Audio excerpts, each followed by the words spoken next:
And we are live with week 9 of the college football look-ahead here at Overdue Sports. I am your host, Will. To my right, as always, Jake. We had another winning week on the show last week, 6-2 for plus 3.5 units, including Illinois moneyline plus 170, like we talked about on the show last week. It's just the kind of season we've been having. We've been doing really good on these look-aheads. Obviously, we lay a stinker almost every week. Almost every week we have one horrible bet. And I know you flip-flopped on the Alabama game, but you and I both agreed on the show that Alabama was probably the play. And, man, that was not the play. I did flip-flop on that one. Thank frickin' God. But I bet Alabama. Actually, for the most part, I did okay. Duke covered, right? Yep, Duke covered. We both liked that one on the Friday night game. Duke, Miss Louisville. That was a stinker. Louisville was a stinker. Indiana. You like Nebraska. I got Indiana. I had Indiana as well. Oh, you did? Okay. Yep. I don't want to talk about Oklahoma. Dead to me. I like South Carolina there. That was an easy one. No, I did not. But I flip-flopped on Tennessee, so I got that one. Illinois, I had. Bama was bad. Georgia. Illinois was an easy one. And then we were split on Georgia, Texas. And obviously I bet Texas, and they got smashed. And you had Georgia, and they came through. So we had a pretty good week overall on the show. We've got another – I'm going to take that back. This week is not a solid lineup. I'm going to be honest. I hated this slate. There was nothing enjoyable about putting this card together. So let's just dive right in. We got nothing better to do than talk college football, as frustrating as it's been for both of us. The show has been really successful. We stuck to that. Yeah, I'd like to do marathons on Saturdays, and it's like the equivalent of tripping on like your shoelace that's not tied and out of the gate, like for me, and then I end up finishing it. Like I haven't been like totally crushed on a Saturday yet, but like last week I kind of hobbled along and I was okay. Like I think I lost like 3 or 4 units on, but I did like 20 plays, so like that's not horrible when you do 20. Most people do like 5. But so like that's okay. The week before, it's like I was off to a hot start, and then it all falls apart in one window, and then like you're kind of like fighting for it back, and you don't get it all back. Whatever. But we're moving on. It's done and over with. All we can do is power through. It's true. Game number 1 tomorrow night, the nightcap. We've got number 17 Boise State heading to Las Vegas to take on the running Rebels of UNLV.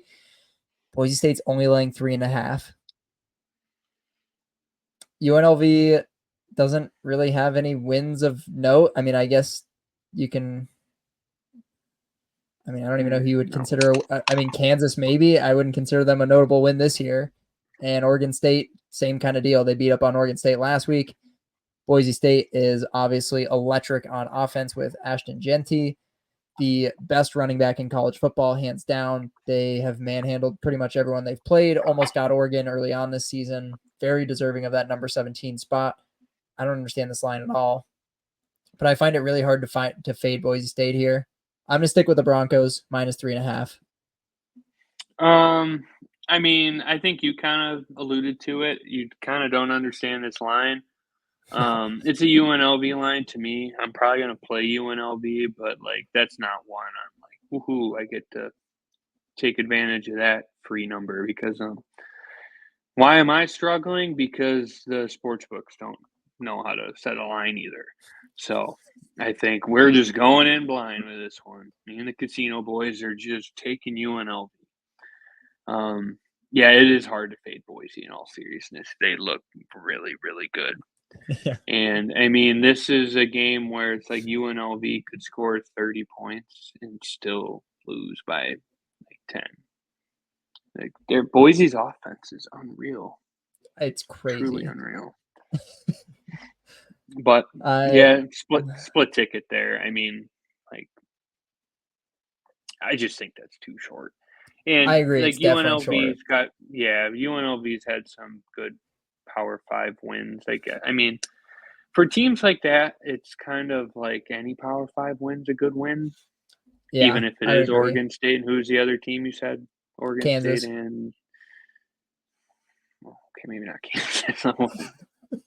You didn't say they that. Were supposed to be okay this year. They just aren't. Yeah, they're horrible. They're not. But for a team like that, any Power 5 wins pretty big deal for the most part. I mean, UNLV and Boise, like the upper teams in the Mountain West, not so much. Like Boise State, you couldn't say the same thing about, but those are kind of a big deal. Like if they win those games, or they're even at least competitive in those games, it's usually a good sign.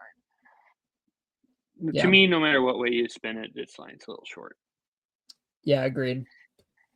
Next up on the list, I am super excited for this game. One team may just be punching their ticket to the college football playoff with a win here. We got the Notre Dame Fighting Irish taking on the Navy Midshipmen, number 24 in the country. Notre Dame is laying 13.5.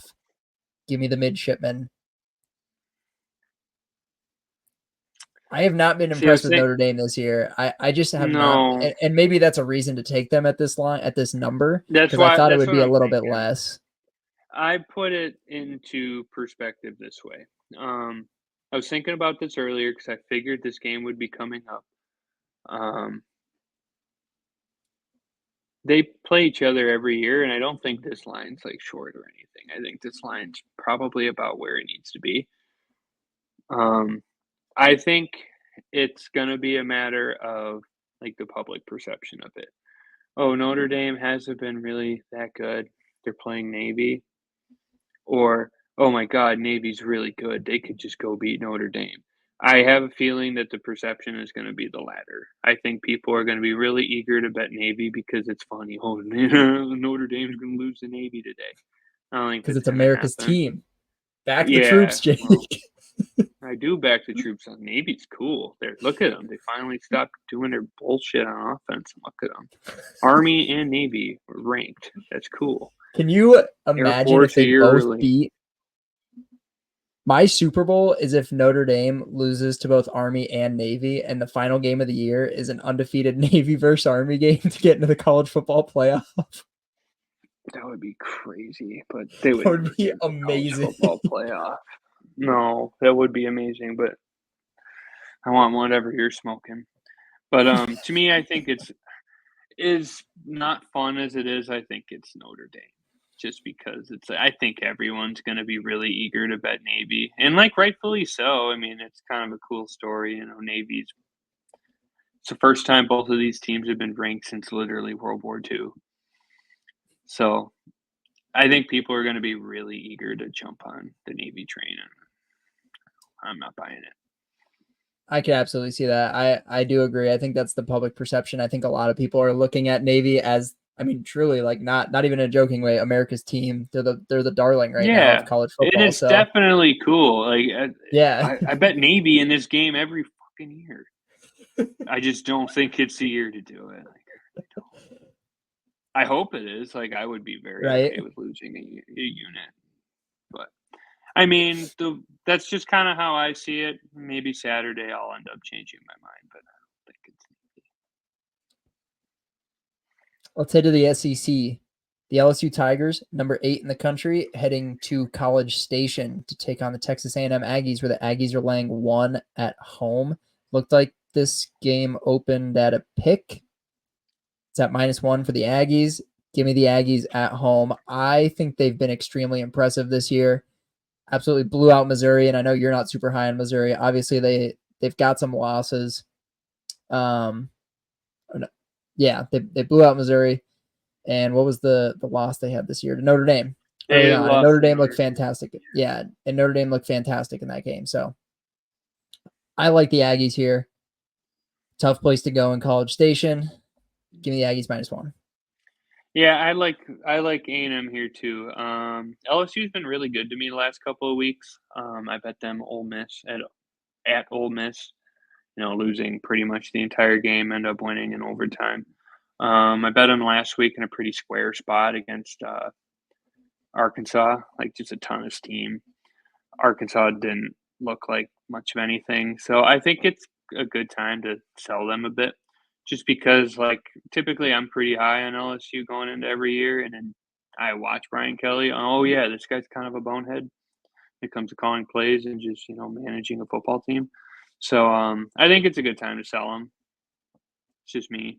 But on the flip side, A&M has been playing some good ball too, so I don't know if that whole logic is going to exactly be the best way to do it, but I like A&M as well.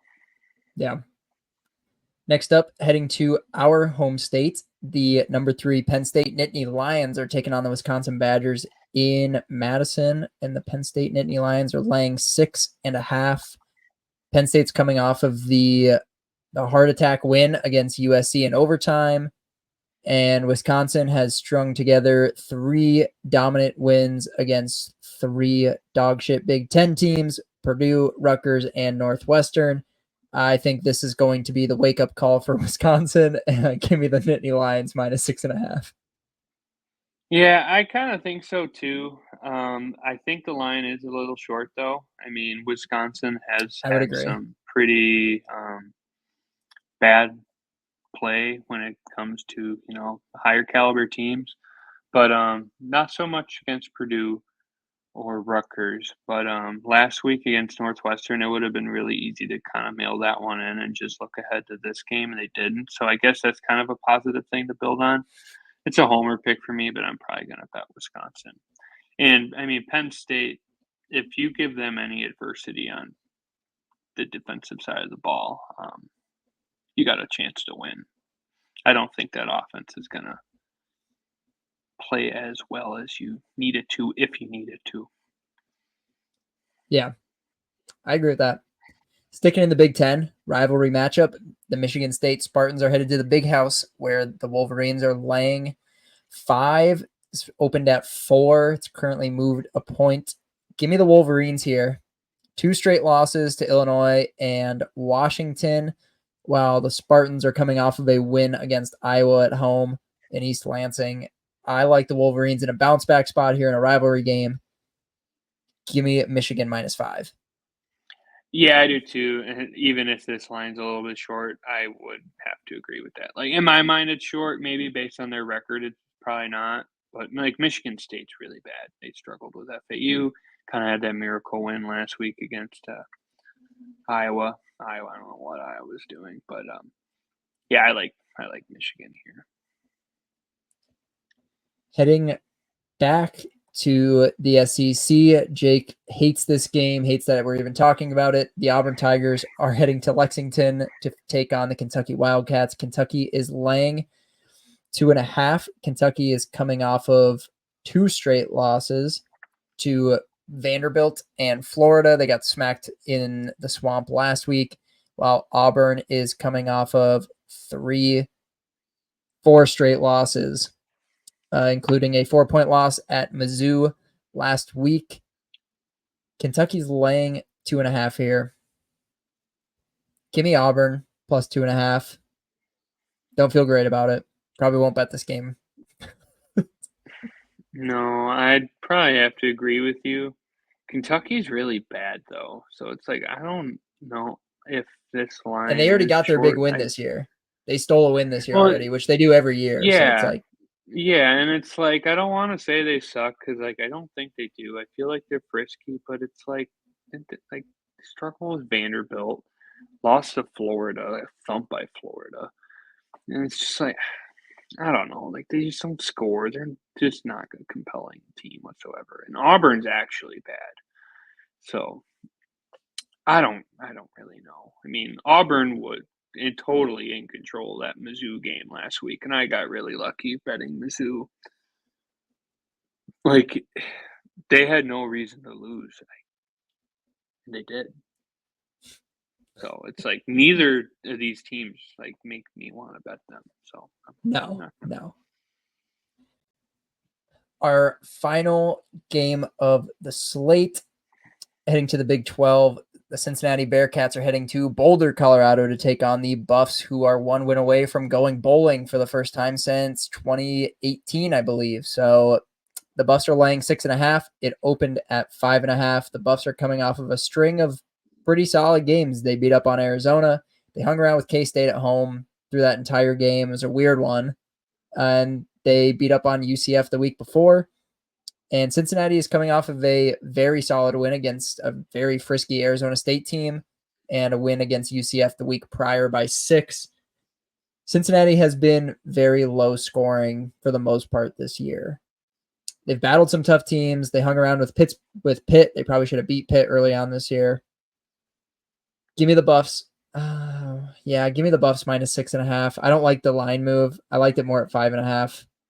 Anything under a touchdown, give me the Buffs. If it goes above that, I'd stay away. Yeah, I'd probably agree with that. Colorado's kind of reminding me of the team of last year a little bit.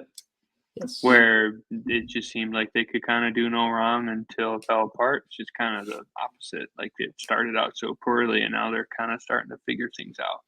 So I like Cincinnati just because everyone likes Colorado, but I kind of get the feeling like betting Cincinnati is like hopping in front of a subway train. So I'm probably not going to do it.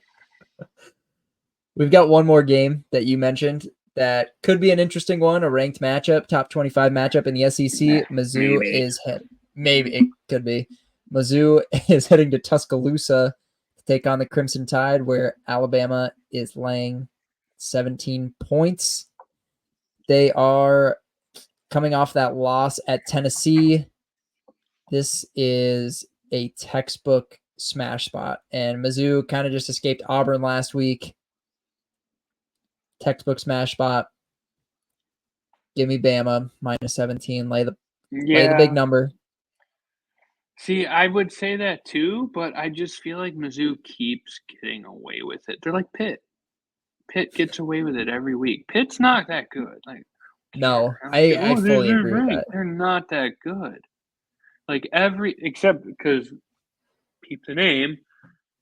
Kyle McCord needs testosterone replacement therapy. He's a fucking idiot. He's got brain fog. When's the last time he's had a decent night of sleep?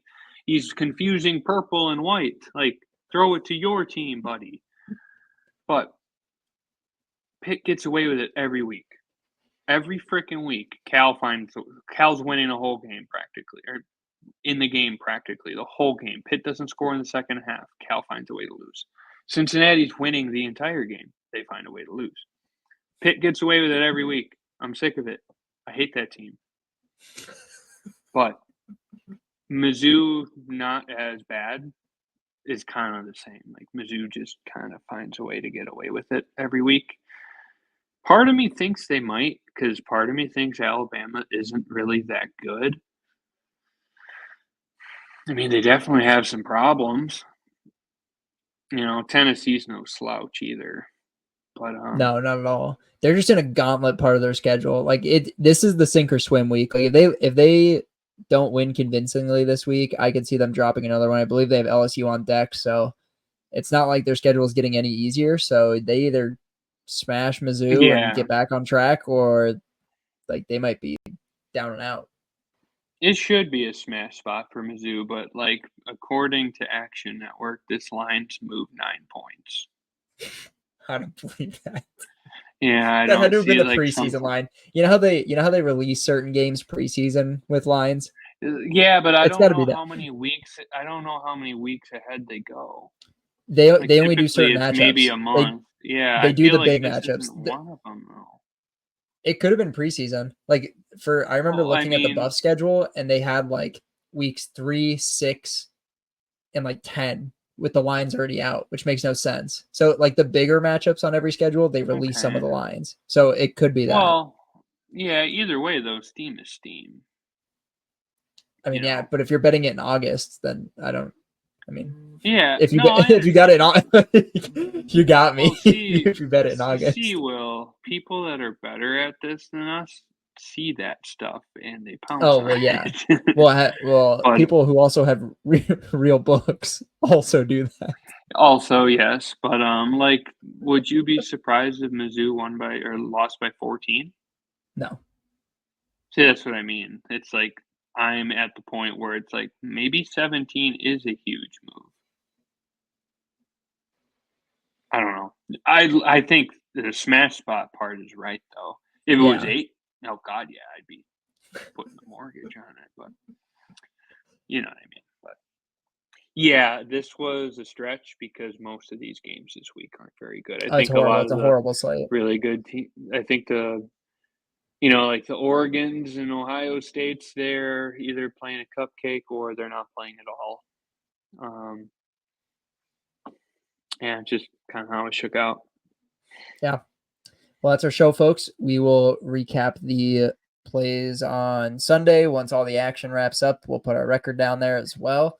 Be sure to like and subscribe because Kyle McCord sucks. And this has been our most successful show to date. So you're going to want to tune in every single week.